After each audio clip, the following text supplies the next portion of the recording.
everybody, welcome back to the Jack and Glenn channel. I'm Jackie and this is... I'm Glenn. My husband Glenn. And so we're here to do the review of Married at First Sight episode 6 of season 9. Yep, episode 6 of season 9. But before you do that, make sure you hit that subscribe button and hit the bell notification as well. So you can keep up with everything Jack and Glenn. Yeah, okay. Let's get started with episode 6. Episode 6, honeymoon is over, honeymoon is done. The couples go back to Charlotte, but they get to spend one night in one of the partners' apartment house to get to cohabitate with their partner in their own dwelling place. The way that it broke down was that Greg went to Deanna's house, Amber went to Matt's friend's house, because it wasn't Matt's house. Matt was staying with his friend. We'll get with that later. Iris went to Keith's house, and Elizabeth stayed with Jamie for the first night. I want to start this week. Let's start with Iris and Keith. Okay. Ooh, why we can't say that for last? Oh my gosh. But anyway, go ahead. Iris and Keith, they didn't get it. They got in late. They didn't get a chance to. Iris didn't get a chance to explore Keith's apartment when she got there. So the next morning she gets up. She started exploring his apartment, going through his nightstand, going through his cabinets, looking at everything. So when she gets into his nightstand, she finds a box of condoms. Yeah. Now, not just any box of condoms, but an empty box of condoms. And she was upset. Empty big box. Empty big box of condoms. And she was upset. She was like, oh, it's empty. Completely empty. What? Like, what is this for? Now, my mind, as a man, I'm thinking like, you just met this dude 9 days ago, right? Right. It's not like y'all was dating for 6 months. You met him 9 days ago. He had a life before you 9 days ago. Yeah. But I guess her question was like, how close were these people that you, like how recently were these people that you used these on? Like, am I going to have to compete with thoughts? I know we just got into this, but like, did you come into it empty, like, or did you come in with some newly severed attachments? Or maybe these are from no attachments at all, just booty calls. Like, all of this is going through her head. The one thing I will say, and I'm going to say it for you, my husband's so optimistic. When he saw it and saw that it was empty, he was like, he packed some of those for the honeymoon. I was like, you don't think they went home before the honeymoon? Like, I mean, like, I don't know, before he figured out that she was a virgin or knew she was a virgin. I don't know. But he had packed 3 of them. Now, mind you, that box didn't have just 3 in it. There was 3 in his backpack for the honeymoon, so I guess he's only going to have sex 3 times. But he didn't know that she... He planned to get some more while he was there. He planned to get some more, but, and they, surprisingly, they settled the issue by communicating. He told her, look, I had a life before you, and you can't blame me for what happened before you, but I'm committed to you. And Iris was happy. She's like, I guess I was upset because I wanted you to use them condoms on me. And Keith's eyes perked up. He like, she was like, well, someday. Yeah, like, not eventually. Today. Eventually, not at some point. At some point in time, but not today because I found these condoms. But she gave him a glimpse of, I feel like I could get to that point with you. And I thought, I feel like that was a lot.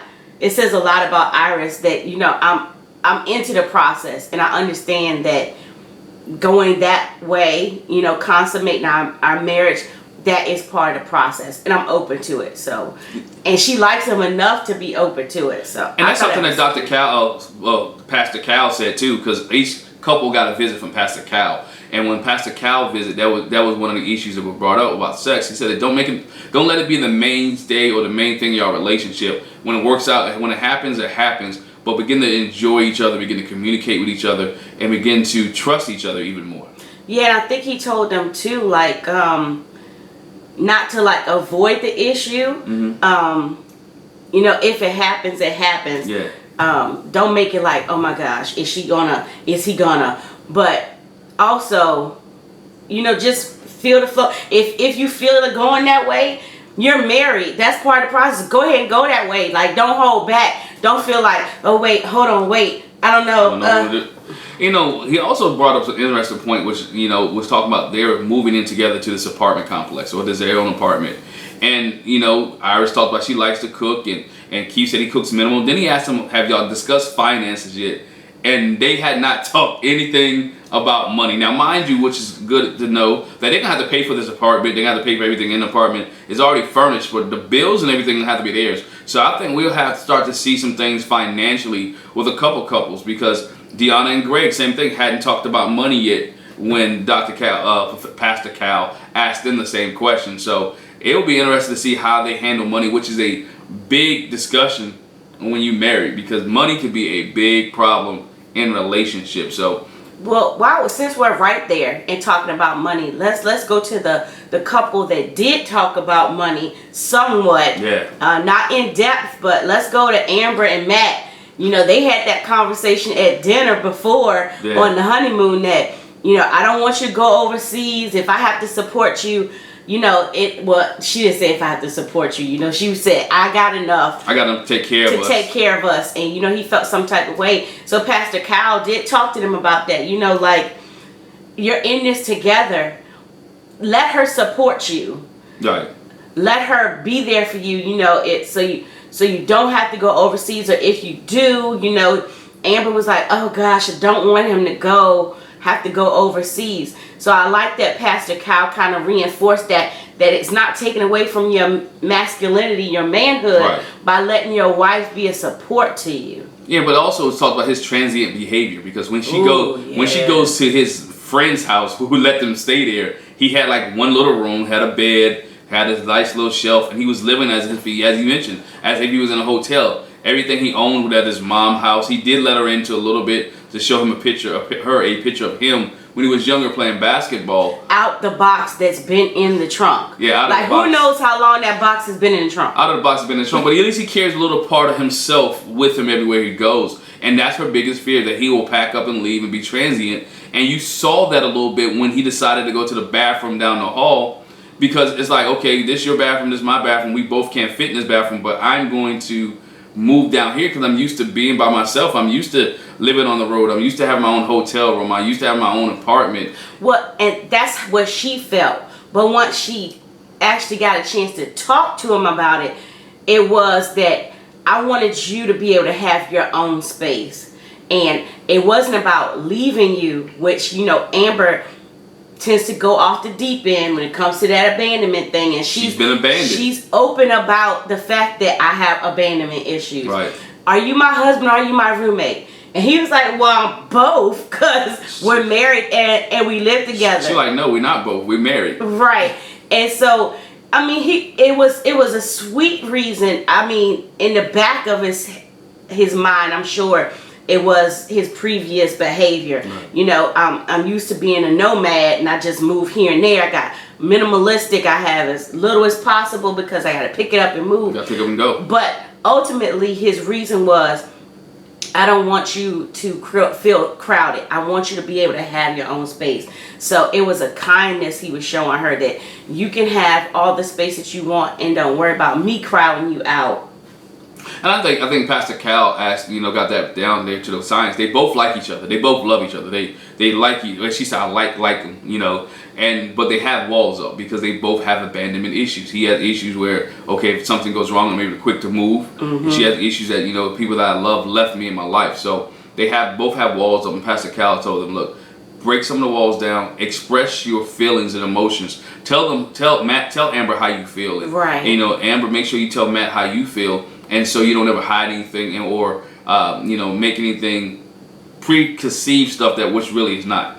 Right. And so that's something that's been there with them. And I like the fact that so far that the couples, even though this day 10 and 11, they were able to sit down and communicate. I know some people think that's a boring show, but it's good to see couples not always fighting, but actually having some communication skills at the beginning. I'm sure we'll get to the point where they're mad at each other or they're upset, but right now, most couples have been communicating with each other. They've been communicating pretty well. And speaking of communication, Deanna really opened up a little bit. She did. She opened up a little bit. She did. Different Deanna that we saw in Antigua when she got back to Charlotte.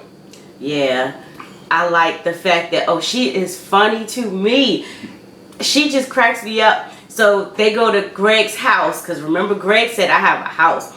He told her before he's got a 4-bedroom house.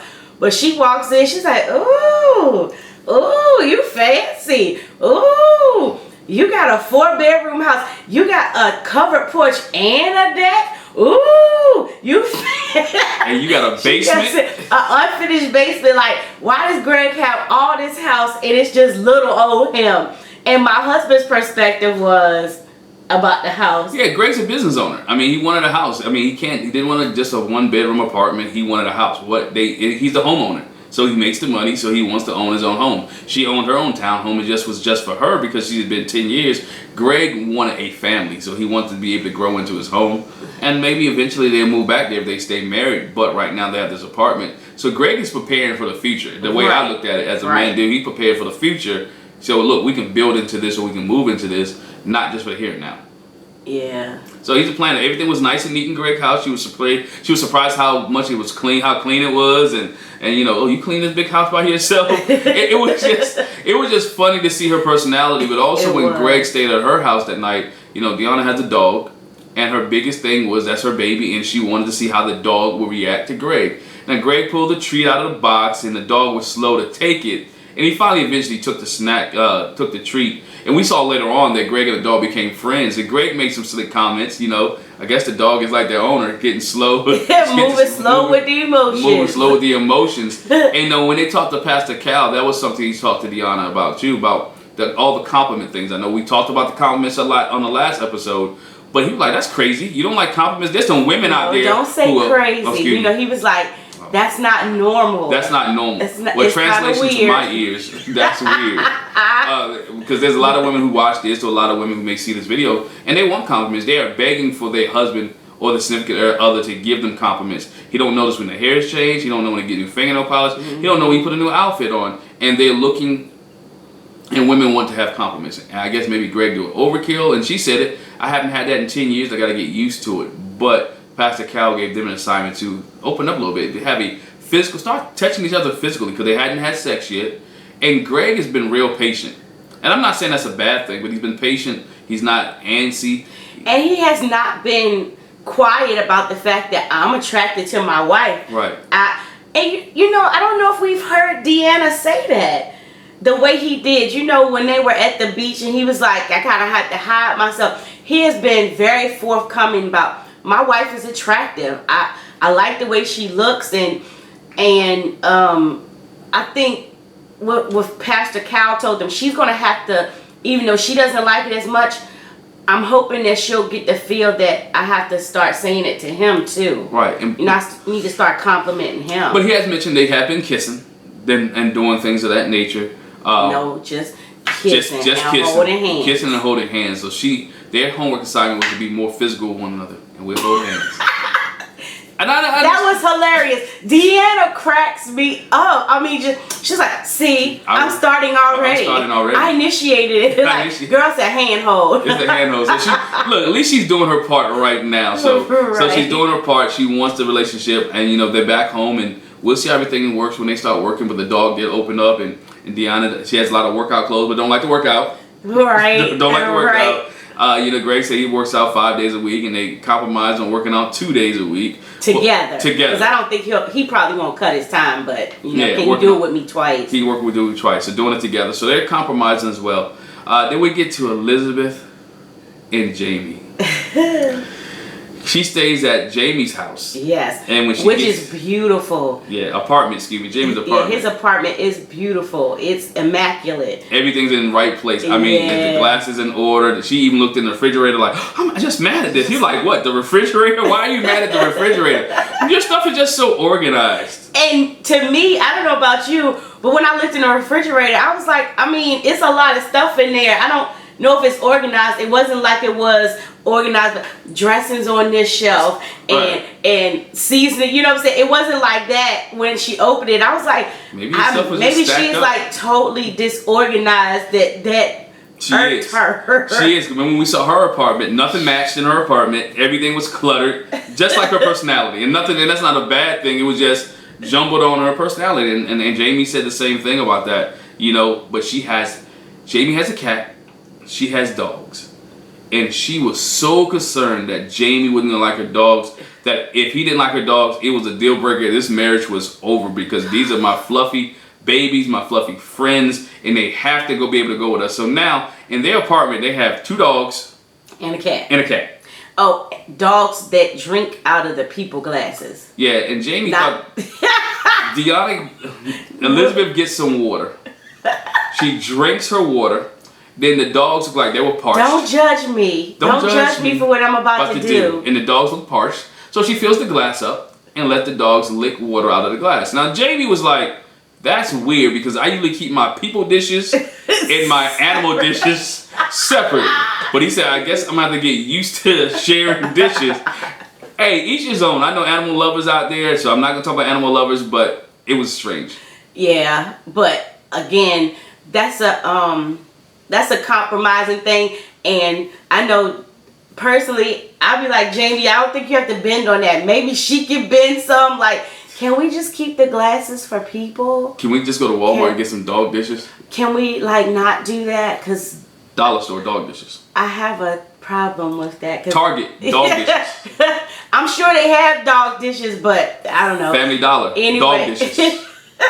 We can go get some dog dishes. I'm sure he's a financial guy. We can afford some dog dishes, not the glasses. Oh my gosh, that was hilarious. But it was hilarious. But Pastor Cal came and spoke with them as well, and he wanted them to do the what he called the half naked moments. Half naked moments, and they perked up like, oh, we done had a couple of those. And he was like, no, your mind is not those kind. Moments where you have your walls down, and moments where you talk, and the other one put away their phone, put away their TV, not watching TV. Their mind is in tune with you. Their mind is there.